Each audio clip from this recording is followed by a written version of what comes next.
Aujourd'hui nous allons parler du fonctionnement d'une fusée. Une fusée est composée d'une coiffe, d'un ou plusieurs étages, de moteurs, et parfois de boosters. Les moteurs de la plupart des fusées sont alimentés en hydrogène, et en oxygène. L'hydrogène est le carburant, et l'oxygène le comburant. Le comburant permet de mieux oxygéner la combustion de l'hydrogène, pour que l'hydrogène brûle mieux et même en altitude quand l'air devient rare. Les boosters servent d'accélération lors du décollage. La fusée fonctionne sur le principe de l'action-réaction, qui dit, tout corps A, exerçant une force sur un corps B, subit une force d'égale intensité, de même direction, mais de sens opposé, exercée par le corps B. Le corps A correspond à la fusée, la direction est verticale, et le sens opposé est vers le haut.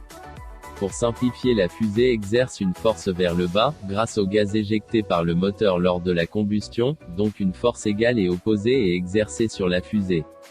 Puisque la fusée exerce une force vers le bas, la force opposée est exercée vers le haut, donc la fusée décolle.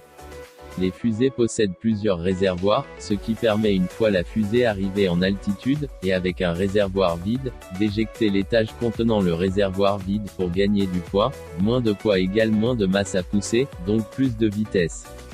Les parties de la fusée éjectées lors du vol, vont soit rester en orbite, ou se désintégrer en retombant sur Terre. Une fois la fusée arrivée à destination, elle largue son satellite si elle en a, ou peut déposer des astronautes dans la Station Spatiale Internationale, sur la Lune, ou peut être un jour sur Mars. Si la vidéo vous a plu, abonnez-vous, et partagez la vidéo à vos amis, ça m'aiderait beaucoup. À bientôt.